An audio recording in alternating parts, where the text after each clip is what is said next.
Tuhan, kalau suamiku memang dari Tuhan, aku juga tidak mau kehilangan orang tuaku.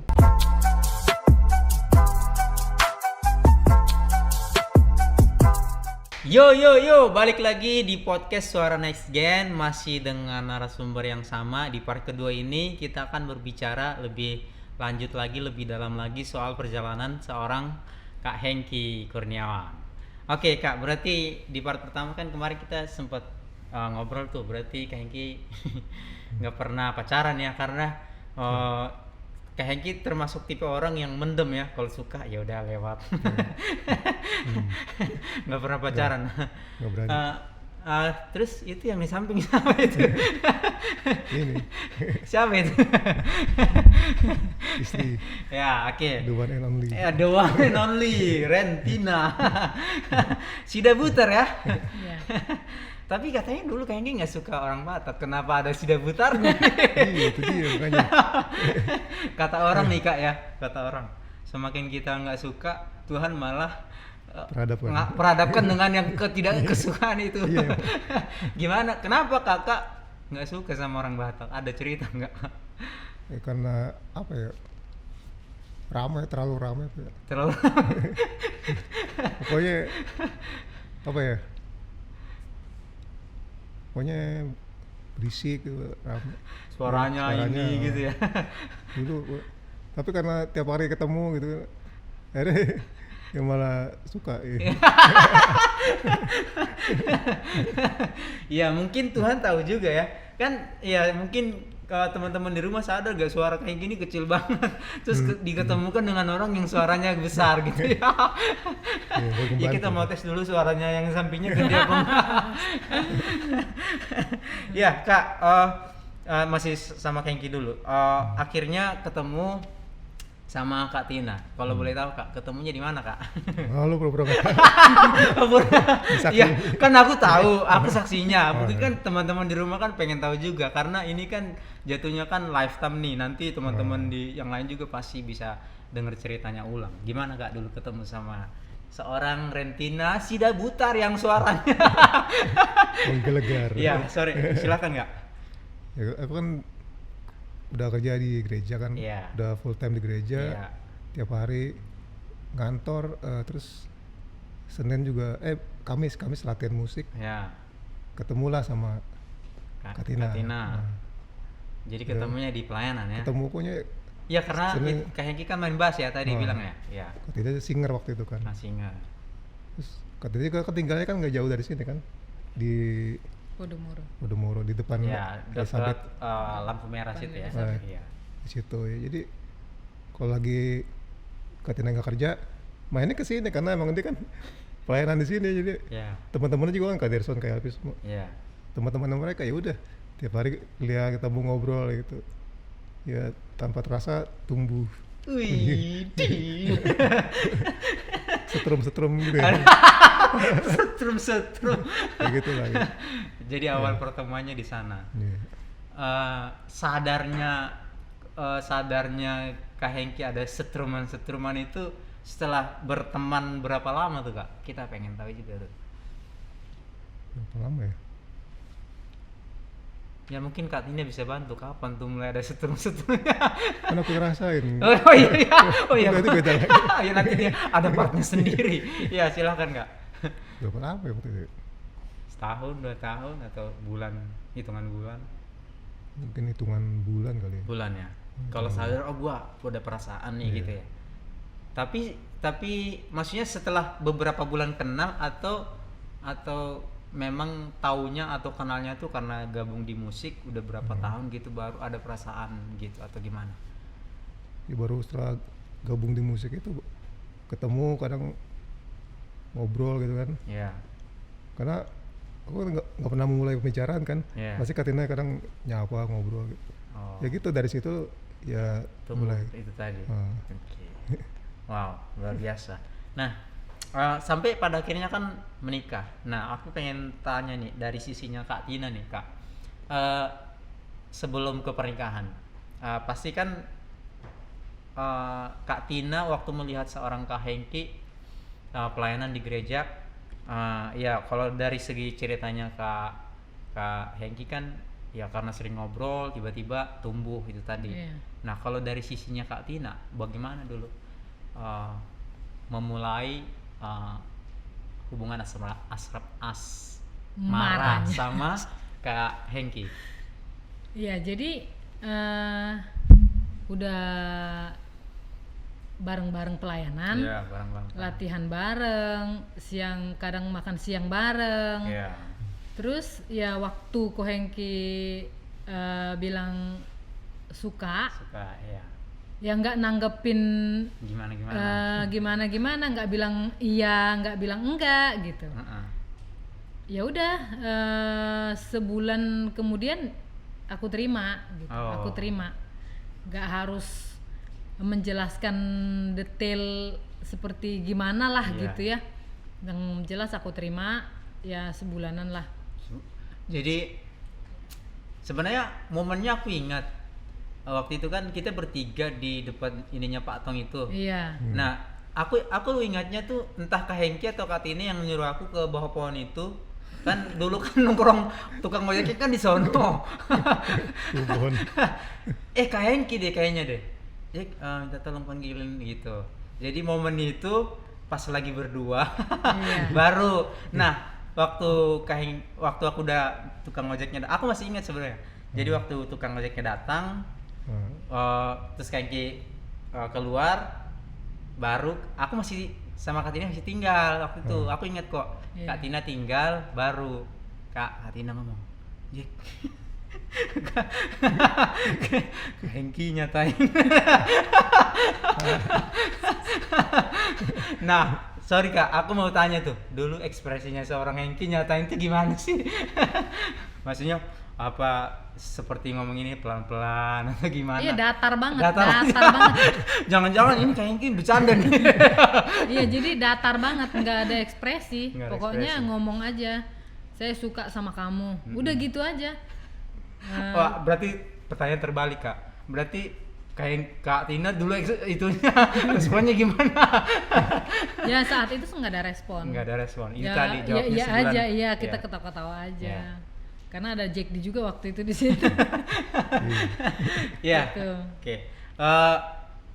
Seperti Kak Tina tadi bilang, akhirnya Kak Tina memberi jawaban sebulan kemudian. Kenapa Kak? Jawab baru sebulan. Doa dulu. Jadi doa dulu. Pokoknya nggak pernah memimpikan lah, nggak pernah mengidamkan seperti apa. Dan juga karena memang nggak punya pacar juga pada saat itu, nggak muluk-muluk juga mintanya sama Tuhan. Terus doa kalau memang benar dia jodohku, ya seperti pada umumnya lah, aku minta damai sejahtera Tuhan. Jangan ada, bukan karena kasihan, jangan ada pemaksaan dari diri sendiri, yang penting ada pacar. Yang penting keisi. Iya, seperti itu. Jadi selama sebulan itu ya berbunga-bunga dan damai sejahtera. Asik. Baru berbunga-bunga. Berbunga-bunga. Baru jawab gitu. Karena ditanya juga di SMS juga. Iya, ditanya. Wah, garcep juga nih kayaknya.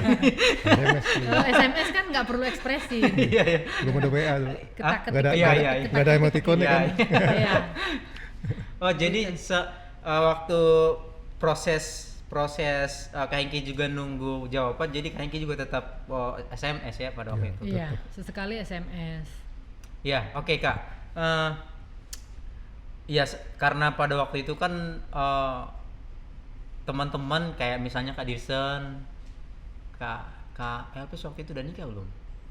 Belum ya? Belum ya? Baru Kak Dirsen doang ya? Yang udah nikah waktu itu ya? Oke, selama Kak Tina mendoak, istilahnya apa ya, mencari jawaban Tuhan gitu, tadi Kak Tina kalau boleh pinjam tadi istilahnya gua damai sejahtera nggak gitu ya. Nah, kakak yakin untuk bilang iya itu ada kisi-kisi nggak, atau istilahnya Tuhan jawab sesuatu gitu, ada nggak Kak momen gitu? Nggak ada. Itu tadi ya berbunga-bunga. Tuhan kasih damai sejahtera gitu. Itu aja sih. Damai sejahtera berarti dapat. Iya. Damai sejahtera dan berbunga-bunga merasa ya secara misalnya oh iya dia jodohmu, nggak gitu juga. Nggak ada gitu. Nah, Kak Hengki kan dalam masa sebulan itu apakah melakukan hal yang sama atau benar-benar kita nih sebagai pria udah gue tungguin nih, atau kakak istilahnya udah dapat signal juga nih dia pasti jawab iya nih, atau gimana Kak? Nunggunya pada waktu itu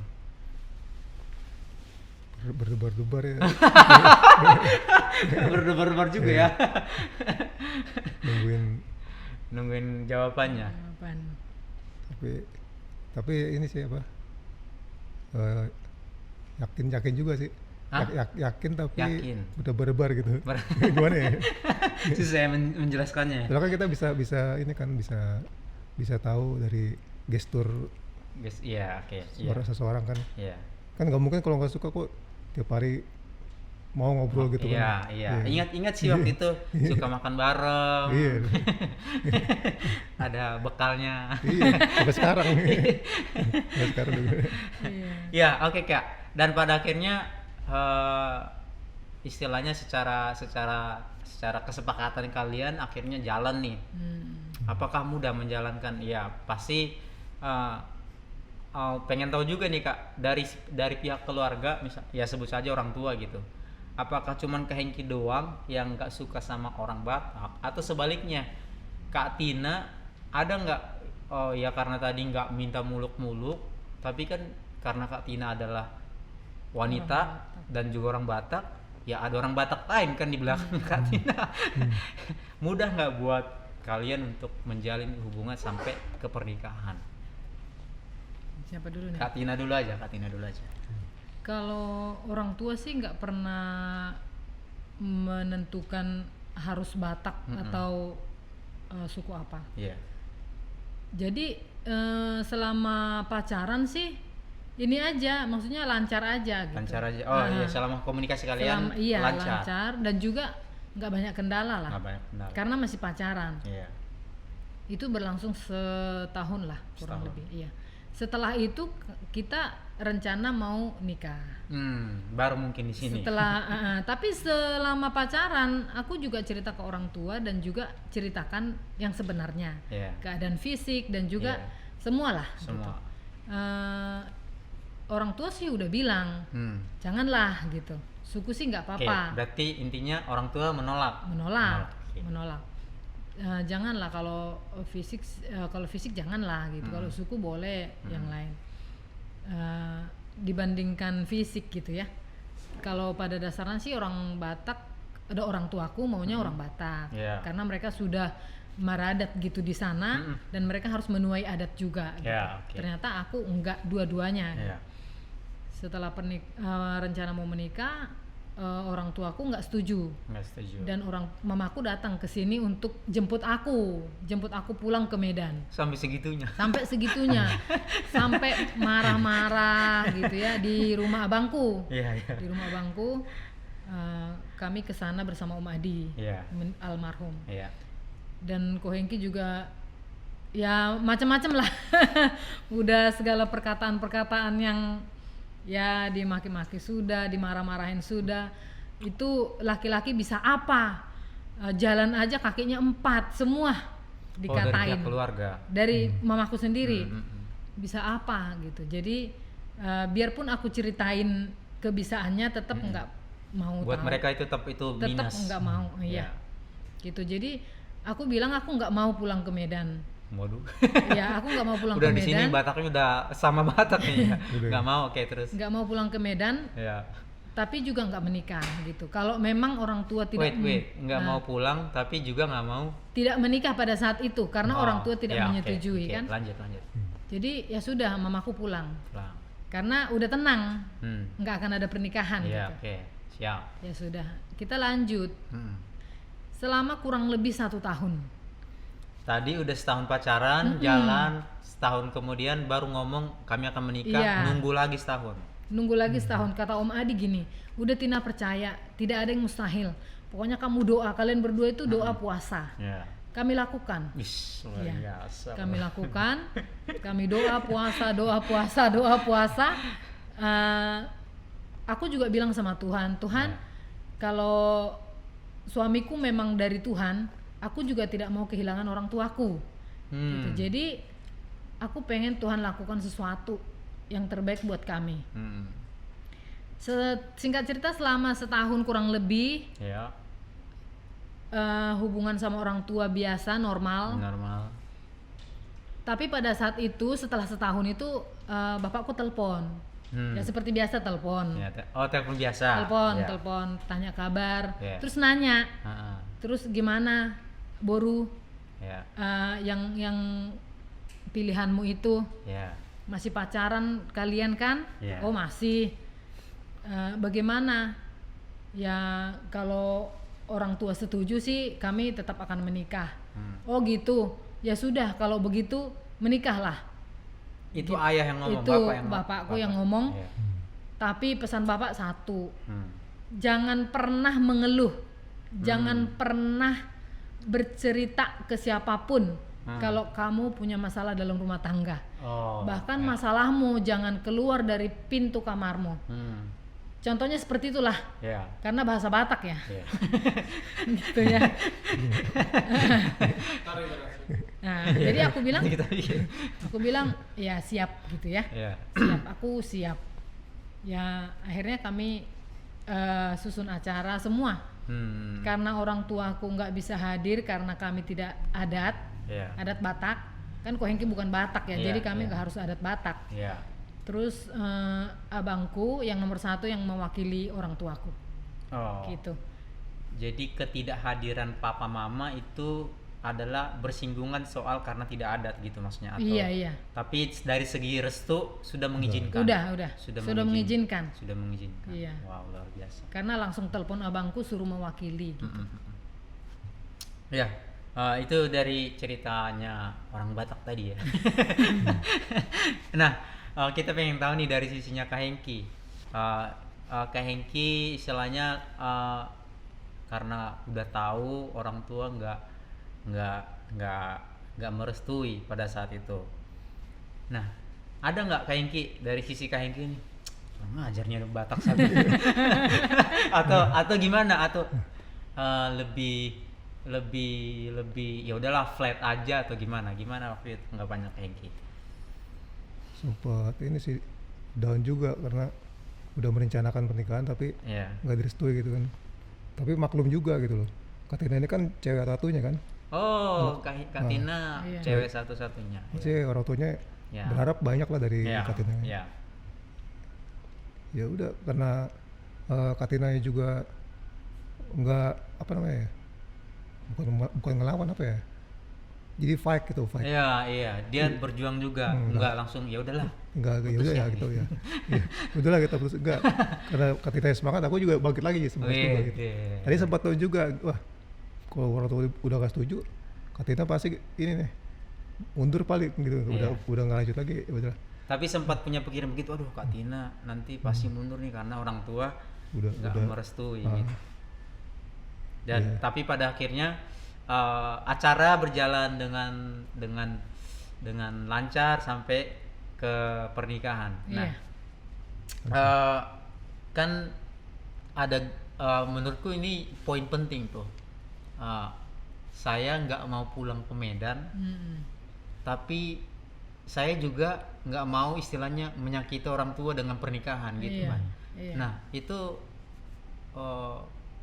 prinsip itu memang dibangun berdua atau gimana Kak? Aku pribadi sih. Ya kalau berarti dari Kak Hengki itu tadi ya, karena ya udah karena orang, atau gini, atau Kak Hengki sebagai udah nggak apa-apa lanjut aja, orang tua nggak setuju juga kita lanjut aja tuh gimana? Enggak, kita juga menghargai orang tua ya. Kalau emang orang tuanya. Jadi doaku setiap doa begitu. Tuhan, aku nggak mau kehilangan orang tuaku hanya karena seorang suami. Jadi aku percaya bahwa Tuhan pasti lakukan yang terbaik. Ya kalau memang dari Tuhan pasti Tuhan buka jalan. Gitu. Dan benar Tuhan buka jalan. Semua dilancarkan. Setiap langkah-langkah yang kami sudah susun tercapai. Bahkan melebihi apa yang kami rencanakan, Tuhan sediakan. Gak pernah kami pikirkan, Tuhan sediakan. Wow. Gitu. Luar biasa. Iya. Dan sampai sekarang keluarga kecil kalian dikaruniai dua anak, putri dan putra. Ya, si Vevel dan Hansel. Dan katanya di rumah atau di keluarga kecil kalian ada budaya yang evaluasi gitu-gitu. Itu emang udah kesepakatan. Aku kan bisa baca nih cara didik Hengki sama Katina, ya khususnya Katina sih. Keras banget gitu, strict banget. Yeah. Jadi ini poinnya Kak, menurutku ada lagi nih, itulah cara Tuhan itu. Kalau boleh pinjam yang part sebelumnya, di balik keterbatasan tuh Tuhan lebih tahu caranya bagaimana membuat seseorang tuh tetap benih unggulnya tuh tetap kelihatan. Kak Hengki seorang yang kalem, dilengkapi dengan gimana Kak, evaluasi yang dimaksud di rumah untuk mendidik dua pasukan ini gimana? Ya sebenarnya dari awal belum ada seperti itu. Ya, belum. Kita berumah tangga, setelah 5 bulan ke-6 hamil, terus mengandung anak pertama, terus lahir. Itu sampai anak kedua lahir itu belum ada kesepakatan untuk evaluasi setiap hari. Tapi dengan berjalannya waktu kita mendidik anak, baru terasa kalau ternyata nggak gampang. Nggak cukup dengan teriakan. Walau jadi sudah teriakan Batak itu belum mumpuni. Nggak mempan. Nggak mempan. Jadi nggak cukup dengan teriakan. Nggak ada solusi. Ini gimana caranya ya? Ya kita kan sering dengar firman Tuhan, suka ada evaluasi gitu ya. Evaluasi itu apa sih? Membicarakan hal-hal yang jadi akhirnya kita adakan. Kita adakan juga mesbah keluarga, juga bukan dari awal. Kita adakan mesbah keluarga setiap malam, setiap jam 6 sore.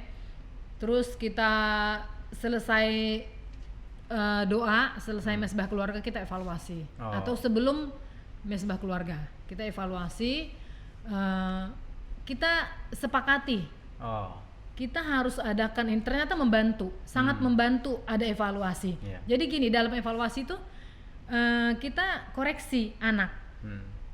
Kami bukan orang tua yang egois. Kami juga ngomong ke anak, kalau ada kesalahan mami sama dedi hari ini, ucapkan di sini.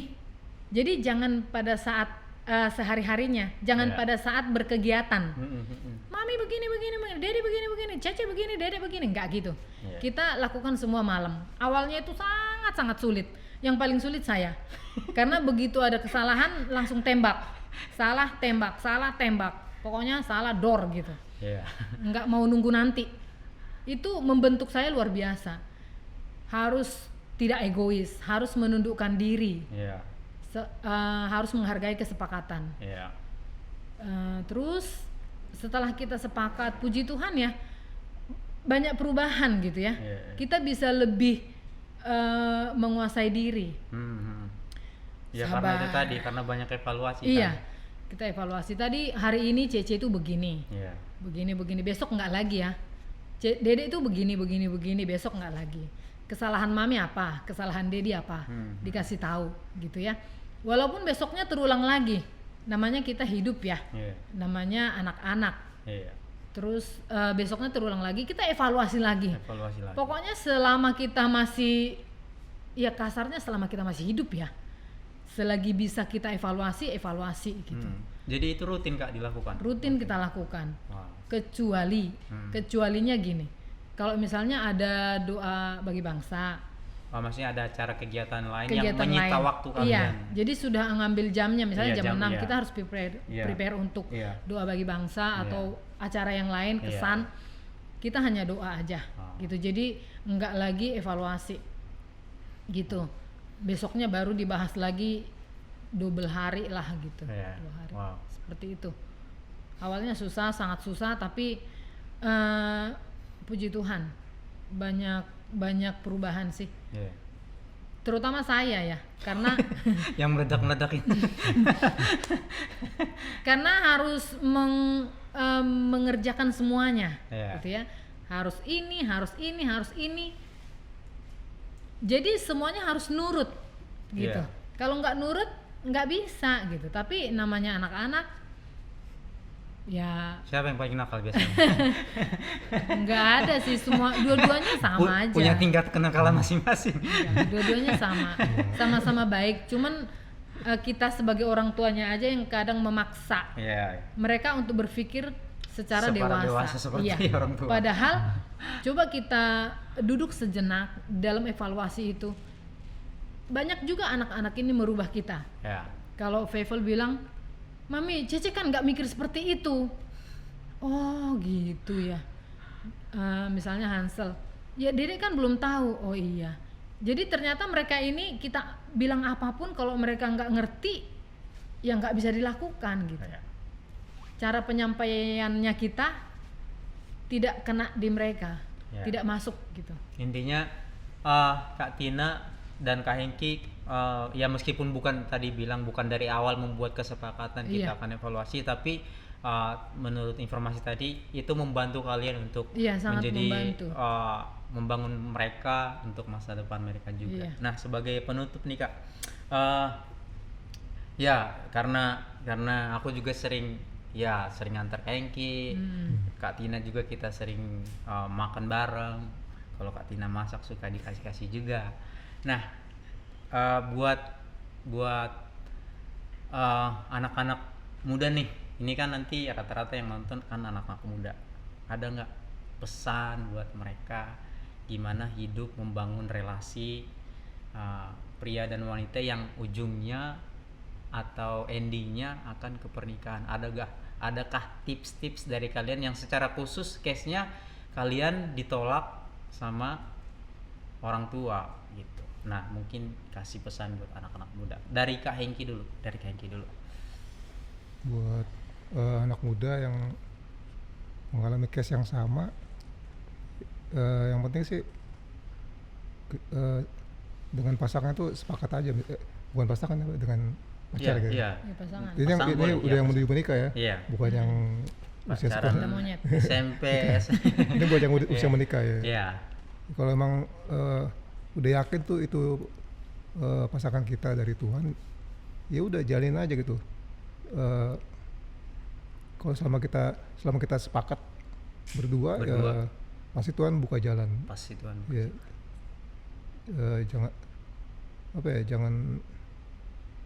jangan terpuruk, jangan langsung menyerah down gitu. Berjuang bersama aja. Tetap berjuang bersama. Selama kita di jalurnya Tuhan ya, bukan yang neko-neko gitu. Oke. Gitu. Wow, luar biasa untuk keluarga ini. Mungkin dari Kak Tina mungkin sedikit. Iya. Pesannya pasti banyak ya, tapi gini, yang pertama itu seiman dulu deh. Seiman. Karena kalau nggak seiman susah. Iya. Sebenarnya seiman sama sepakat tuh mirip-mirip lah ya. Mirip-mirip. Iya, oke. Kalau sepakat kan setelah seiman ini harus seiman dulu. Yang pertama itu harus seiman dulu. Karena kalau nggak seiman, bagaimana kita bisa menyatukan hati? Namanya juga beda iman gitu ya. Beda keyakinan. Apa yang mau disepakati? Kesepakatan tidak akan terjadi kalau beda keyakinan. Mungkin itu dari saya ya. Nah, seiman. Ya. Jangan membandingkan pasangan dengan orang lain. Ya, apalagi kasusnya Kak Hengki. Ya. Case-nya yang sama ataupun berbeda, bukan hanya karena secara fisik. Kurang gaji lah, pekerjaan lah, apalah. Ya kalau nggak mau jangan pilih dia gitu. Betul. Itu aja sih. Iya. Kalau nggak mau jangan pilih dia. Kalau sudah pilih dia sepakat. Jangan membandingkan pasanganmu dengan orang lain. Kalau sudah berumah tangga, mendidik anak itu harus sepakat. Mendidik anak harus sepakat. Suami istri harus sepakat. Nggak boleh yang suaminya yes, istrinya no. Harus sama-sama sepakat. Kalau iya, dua-duanya. Dan jangan membeda-bedakan anak. Satu sama lain harus sama. Jangan dibeda-bedakan. Setelah punya anak, misalnya punya anak 1 atau punya anak 2, kalau punya anak 2 ya mungkin ini bisa membantu evaluasi. Jadi sampaikan sampaikan apapun kekurangan hari itu dan kelebihan hari itu di saat evaluasi di malam hari. Ada evaluasi, ada reward juga berarti. Iya. Jadi ya kalau memang bagus ya puji Tuhan. Iya gitu. Disampaikan pada saat evaluasi. Gitu. Wow, luar biasa. Kita tepuk tangan dulu ya. Oke, teman-teman, yang ada di rumah itu part kedua yang kita bisa bagikan suara Next Gen. Ada Kak Tina dan juga ada Kak Hengki. Semoga teman-teman yang ada di rumah diberkati dengan suara ini, karena bisa jadi kita akan melewati jalan yang sama, tetapi karena kita pernah mendengar suara Next Gen dari Kak Tina dan Kak Hengki, itu bisa jadi pedoman buat kita. Dan teman-teman tetap pantau channel kita akan tetap menghadirkan nanti narasumber untuk menjadi inspirasi buat kita, dan sampai jumpa di suara Next Gen berikutnya. Bye bye. Thank you Kak Tina, Kak Hengki, sampai jumpa.